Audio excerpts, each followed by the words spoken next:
Hey everyone, welcome back to the channel GK24। आज की इस वीडियो में गवर्नमेंट ने जो भी इनिशिएटिव्स लिए हैं लोगों के वेलफेयर के लिए, जो भी स्कीम्स निकाली हैं, वो सब आज हम इस वीडियो के अंदर कवर करते हैं। तो चलिए इस वीडियो को शुरू करते हैं। पहली है प्रधानमंत्री जन धन योजना, जिसको 2014 में लॉन्च करा था।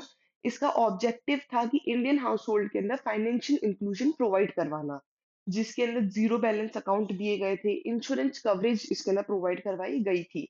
इसकी वजह से मिलियंस ऑफ लोगों के पास एक पावर आ चुकी थी, स्पेशली जो गांव वाला एरिया है उसके अंदर 50 करोड़ से भी ज्यादा बैंक अकाउंट ओपन करवाए गए थे और फाइनेंशियल सर्विसेज एक्सेसिबल करवाई गई थी गरीबों के लिए। सेकंड है स्वच्छ भारत अभियान, ये तो बहुत ही सुना है सबने, जिसको 2014 में लॉन्च करा था। इसका मेन ऑब्जेक्टिव क्या था? बहुत अच्छे से सैनिटेशन को और भी ज्यादा इंप्रूव करना और पूरे इंडिया को एक डिजीज फ्री बनाना। ठीक है। 11 करोड़ से भी ज्यादा टॉयलेट्स बनवाए गए थे और ये इसका इम्पैक्ट क्या पड़ा था? ये एक बहुत ही बड़े मूवमेंट के अंदर ट्रांसफॉर्म हो गया था क्लीनलीनेस को लेकर के। ठीक है। थर्ड इज आयुष्मान भारत प्रधानमंत्री जन आरोग्य योजना, ये 2018 में लॉन्च करी गई थी। इसका ऑब्जेक्टिव था कि जो अंडर प्रिविलेज्ड फैमिलीज है उनको फ्री हेल्थ केयर प्रोवाइड करवाओ। पर फैमिली पर ईयर 5 लाख रुपए प्रोवाइड करवाए गए थे और इससे 50 करोड़ इंडियंस को बेनिफिट हुआ था। ठीक है। साथ ही में वर्ल्ड का लार्जेस्ट हेल्थ केयर प्रोग्राम है Ayushman Bharat. Okay. Fourth is digital India initiative, जिसको 2015 में लॉन्च करा गया था। ऑब्जेक्टिव क्या था? पूरे इंडिया को डिजिटली ट्रांसफॉर्म कर दो, जिसके अंदर क्या आ गया था? यूपीआई पेमेंट्स आ गए थे, ई गवर्नेंस आ गई थी, डिजिटल सर्विसेज आ गई थी, ई बैंकिंग आ गई थी, जिससे कि जितना काम है वो सब कुछ बहुत इजी और बहुत फटफट हो जाता था। इसने इंडिया को डिजिटल ट्रांजेक्शन के अंदर ग्लोबली लीड करा था। ठीक है। फिफ्थ इज बेटी बचाओ बेटी पढ़ाओ, जिसको 2015 में लॉन्च करा था। इसका ऑब्जेक्टिव क्या था? चाइल्ड सेक्स रेशियो को इम्प्रूव करो और प्रमोट करो गर्ल्स की एजुकेशन को। ठीक है। बच्चियों को पढ़ाओ। इससे इम्पैक्ट क्या पड़ा? स्कूल एनरोलमेंट्स बढ़े, स्कूल के अंदर बच्चों वुमेन के भी नंबर्स जाने लग गए इतने सारे। साथ ही में जेंडर डिस्क्रिमिनेशन कम हो गया, जो ये लड़का लड़की को लेके भेदभाव होता था वो बहुत कम हो गया।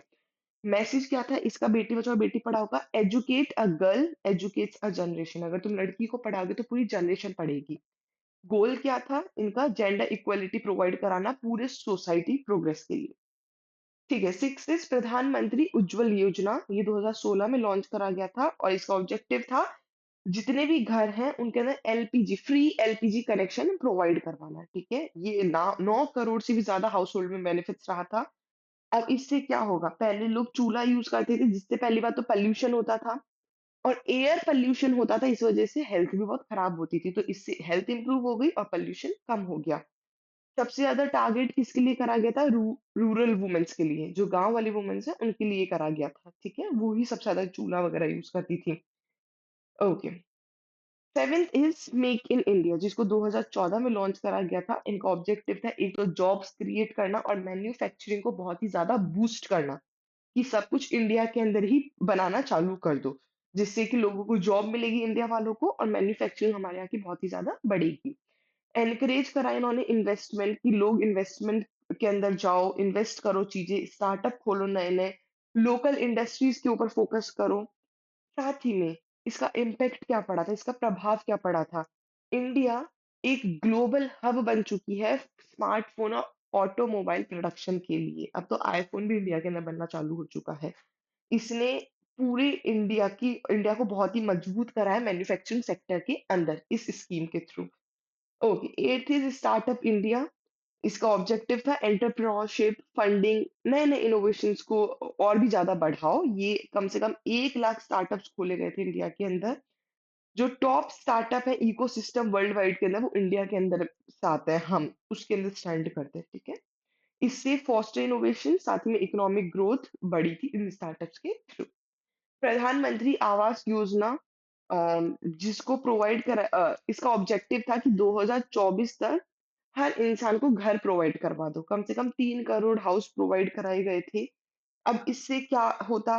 एक परमानेंट शेल्टर मिल जाता लाखों परिवारों को। ठीक है। जो रोड पे रहते हैं उनको एक अफोर्डेबल प्राइस के अंदर बहुत ही ज्यादा अच्छा घर मिल जाता, जो रोड पे ना रहना पड़ता उनको। ये इनका काम था, अफोर्डेबल हाउसिंग प्रोवाइड करना हर इंडियन हाउस होल्ड को।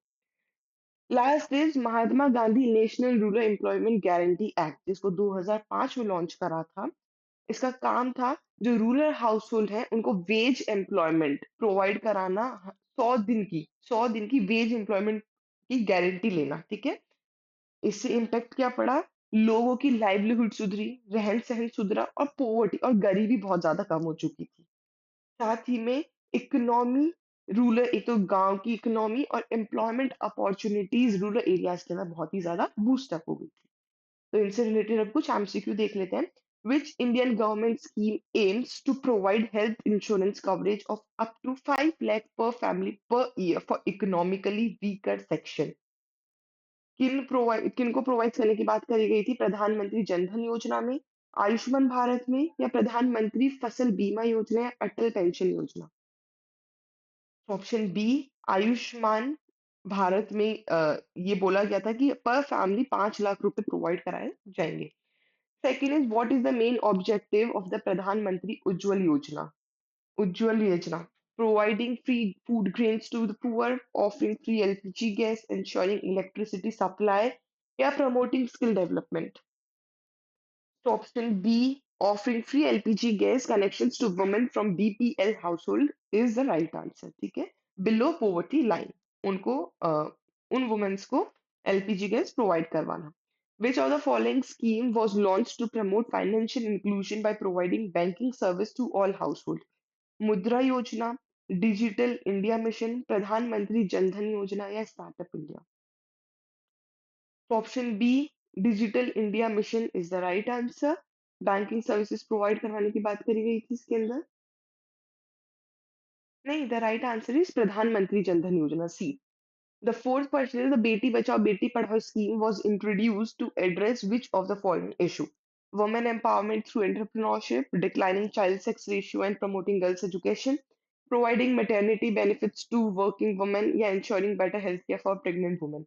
तो बेटी बचाओ बेटी पढ़ाओ है, तो ये दो तो गलत ही हो गए, मैटरनिटी लीव्स वाले। वुमेन एम्पावरमेंट एंटरप्रेन्योरशिप तो अभी आई नहीं है, तो पढ़ ही नहीं है बच्चे, तो फिर बी ऑप्शन कि चाइल्ड सेक्स रेशियो को एकदम कम करो और गर्ल्स की एजुकेशन को बढ़ाओ। Fifth is the Mahatma Gandhi national rural employment guarantee act guarantees how many days of wage employment in financial year to rural household? 50, 75, 100 या 150? So option C, 100 days is the right answer. That's all for today. I hope आपको ये video पसंद आई होगी। Video को ज्यादा से ज्यादा like share करना ना भूलिएगा एंड कमेंट आपको सबसे ज्यादा इनिशिएटिव इनमें से गवर्नमेंट का कौन सा ज्यादा बेनिफिशियरी लगा है। Thank you all.